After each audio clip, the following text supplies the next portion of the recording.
উত্তপ্ত আগুনের লোহার বালতিতে গলানো হচ্ছে পিতল। গলিত পিতল ঢালা হচ্ছে মাটির নিচে পুঁতে রাখা ছাঁচে। লোহার ঢাকনা খুলতেই ছাঁচ থেকে বেরিয়ে আসছে বিশাল সাইজের পাখা।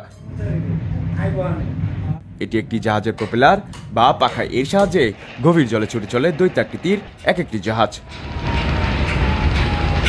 প্রথমে মাটির উপর জাহাজের পাখার আকৃতি দেওয়া হয়, এরপর গলিত পিতল ঢেলে দেওয়া হয় সেই ছাঁচে।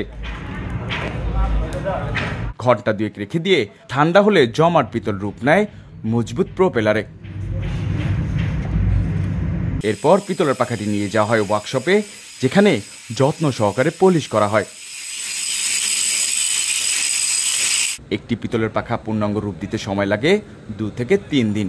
পিতল গলানোর সময় থেকে পরিপূর্ণ একটি পাখা প্রস্তুত করতে নিয়োজিত থাকে 10 থেকে 15 জন শ্রমিক।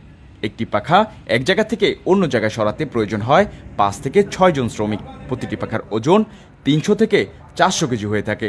জাহাজ আকার অনুসারে এটি আরও বেশি ওজনেরও হতে পারে। ইঞ্জিনের সাহায্যে এই প্রপেলার ঘূর্ণানোর মাধ্যমে পানি কাটতে কাটতে আস্ত স্টিমার, লঞ্চ কিংবা জাহাজকে ঠেলে নিয়ে যায় নদী কিংবা সাগরের বুকে। কেরানীগঞ্জ কালীগঞ্জ চরে তেলঘাট এলাকায় কয়েকজন ব্যবসায়ী এইসব জাহাজের পাখা তৈরি করে থাকেন।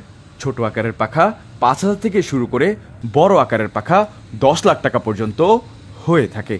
জাহাজের নতুন পাখা উৎপাদনের পাশাপাশি এখানে মেরামত করা হয় পুরাতন প্রপেলার।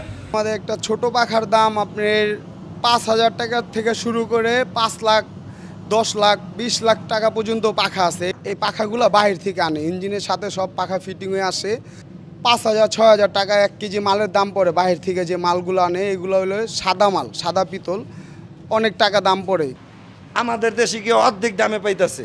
পাখাটা উঠানো হয় কম হলো 8 থেকে 7 ঘন্টা পর।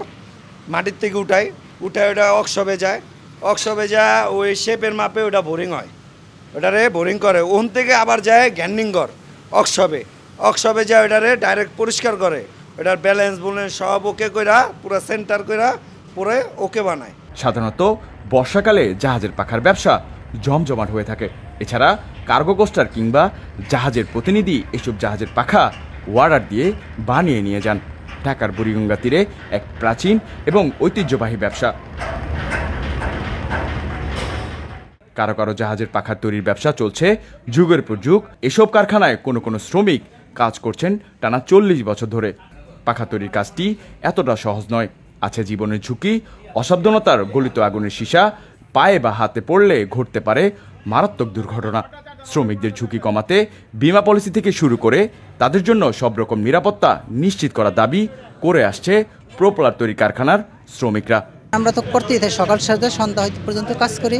মানে একটা সুযোগ সুবিধা নেই আমাকে, মনে করেন এই জাহাজের পাখা বানাই, মনে করেন 40 বছর হয়ে গেছে আমার, মনে করেন বয়স এই জায়গায়। আমাদের কোনো বিমা নাই, যেরকম আমরা কারিগর হিসাবে কোনো একটা অ্যাক্সিডেন্ট হইলে কেউ দেখবো, সরকার দেখবো, কেউ দেখার মতন নাই। কেরিং খরচ এত কিছু মিলায় দেখা যায় প্রত্যেকটা মাহাজনই ঋণ আছে। ঋণের চাপে অনেক মাহাজন পলায় গেছে। তো সরকারের কাছে বিনীত অনুরোধ যে আপনি এটার দিকে একটু দেখবেন। কেরানীগঞ্জ তেলঘাট থেকে শাহিদুল ইসলাম, প্রতিফলন, ঢাকা।